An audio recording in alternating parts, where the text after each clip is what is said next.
আসসালামু আলাইকুম ওয়া রাহমাতুল্লাহি ওয়া বারাকাতুহু। নাহমাদুহু ওয়া নুসাল্লি আলা রাসূলিহিল কারীম, আম্মা বাদ। আউযু বিল্লাহি মিনাশ শাইতানির রাজিম। বিসমিল্লাহির রহমানির রহিম। প্রিয় বন্ধুরা, আমি আপনাদেরকে আজকে অতি প্রয়োজনীয় একটি তদবির শিখিয়ে দেব ইনশাআল্লাহ। আপনারা যারা জানেন আলহামদুলিল্লাহ, যারা না জানেন তাদেরকে আমি জানিয়ে দেব এবং ইনসাইটে আপনাদেরকে তদবিরটি দেখিয়ে দেব, আপনারা নিজেরা ব্যবহার করতে পারবেন ইনশাআল্লাহ। তার আগে আপনাদের কাছে আমার একটা আবেদন, আপনারা আমার চ্যানেলটি অবশ্যই সাবস্ক্রাইব করে দিবেন। আপনাদের কাছে আমার চাওয়া থাকলো ভিডিও বেশি বেশি শেয়ার করে দিবেন, ছোট্ট করে একটি লাইক দিয়ে দিবেন। তাহলে আপনাদেরকে এবার আমি কোন তদবিরটি দিব আপনাদেরকে আমি বলে দিই, আপনারা ভালো করে শুনুন। যারা জানেন তারা অবশ্য অনেকে অবহেলা করেন যে হ্যাঁ এ তো আমি জানি, হ্যান তান সাত পাঁচ অনেকে চিন্তা ভাবনা করেন, জানেন আলহামদুলিল্লাহ, কিন্তু এটা যেই কাজে ব্যবহৃত হয় আপনি হয়তো জানেন না। আজকের আপনি জেনে নিন, এবং লজ্জা করলে কিন্তু ভাই ঘৃণা করলে অবহেলা করলে কিন্তু জানা যায় না।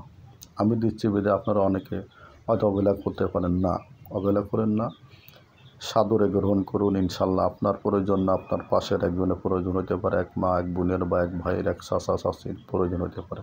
তাদের জন্য আপনি একটু শেয়ার করে দিবেন, আপনি সওয়াব পাবেন। নিছক কোনো বানোয়াটি কোনো কিছু না, আমি আপনাদেরকে কিতাব থেকে দেখা দেবো ইনশাল্লাহ। তবে আপনাদের কাছে অনুরোধ, আমার চ্যানেলটি সাবস্ক্রাইব করে দিবেন এবং ভিডিওগুলো বেশি বেশি শেয়ার করে দিবেন। কেন দিচ্ছে এটা হলো, আপনার অনেকরে কালা জাদু করে, অর্থাৎ জাদু টোনা বান মেলা কিছু আপনার ক্ষতি করে, মানুষের ক্ষতি করে। এই ক্ষতির থেকে বাঁচার জন্য আপনারা এই তদবিরটি ব্যবহার করবেন। কীভাবে ব্যবহার করবেন? প্রত্যেক দিন ফজরে প্রথম ওয়াক্তে উঠবেন ঘুমের থেকে, এবং উঠে ভালো করে ওযু করে নেবেন, পরিষ্কার পাক পবিত্র হয়ে নামাজের মুসাল্লার পরে বসে যাবেন। বসে যে মাত্র 21 বার আপনি এই আয়াতখানা তিলাওয়াত করবেন। তিলাওয়াত করে পানি নেবেন, অথবা পানি যদি আপনি পারেন দুধ নিতে, গরুর দুধের উপরে ফুঁক দিবেন। দুধটা হাফ গ্লাস নেবেন, নিয়ে ওই দুধের উপরে জোরে ফুঁক দিবেন। একবার তেলাওয়াত করবেন, জোরে ফুঁক দিবেন, আরেকবার তেলাওয়াত করবেন, জোরে ফুঁক দিবেন। এটা যেন ফুঁটা যেন জোরে হয়। মাত্র 21 বার তেলাওয়াত করবেন। ছোট্ট একটি আয়াত আপনি তেলাওয়াত করে জোরে জোরে ফুঁক দিবেন। 21টা ফুঁক দিবেন, মাত্র 21টি ফুঁক। এইটা আপনি মাত্র 7 দিন করবেন।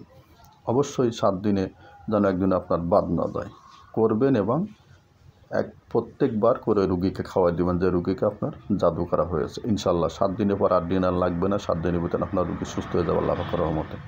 কিন্তু ফুটা দিবেন দুধের উপরে, ভালো করে মনে রাখবেন। হাফ গ্লাস দুধ নেবেন, দুধের উপরে ফুঁক দিয়ে 21 বার তেলাওয়াত করে জোরে জোরে ফুঁক দিবেন, 21টা ফুঁক দিবেন, তেলাওয়াত করে ওই রুগীকে খাওয়াই দেবেন। আল্লাহর ফজল, আল্লাহ পাক চান তো ইনশাল্লাহ আপনার রুগী সুস্থ, কোনো সমস্যা নেই, কোনো ভয়ের কিছুই না।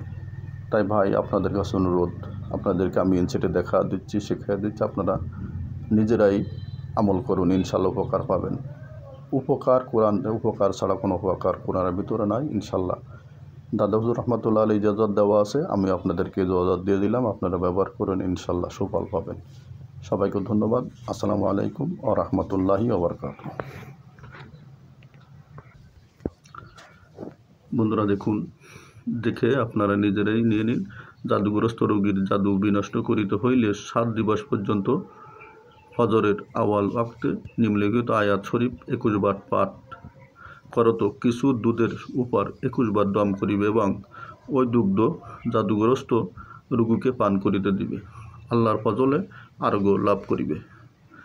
আয়াতটি হচ্ছে আকুর রব্বি আউযু বিকা মিন হামাজাতি শায়াতিন ওয়া আউযু বিকা রব্বি আইয়াহদুরুন। এই আয়াতটি এটা আমরা অনেকে জানি, অনেকে জানি না। এলো বাংলা উচ্চারণ, দেখুন বাংলা উচ্চারণটা ভালো করে দেখুন, আমি আপনাদেরকে দেখিয়ে দিচ্ছি, ভালো করে দেখুন এবং নিজেরাই করুন। আমি আপনাদেরকে ইজাজত দিয়ে দিলাম, অনুমতি দিয়ে দিলাম, আমাকে বুজুর্গ লোক অনুমতি দিয়েছেন, আমি এই জন্য করি, আপনাদেরকে দেই। ইজাজত ছাড়া কিন্তু তদবিরে কাজ হয় না। আমি প্রত্যেকটা তদবির দিয়ে দিই, ইজাজত দিয়ে দিই। তাই আর বেশি লম্বা করলাম না, আপনারা নিজেরা দেখুন, নিজেরা ব্যবহার করুন। সবাইকে ধন্যবাদ।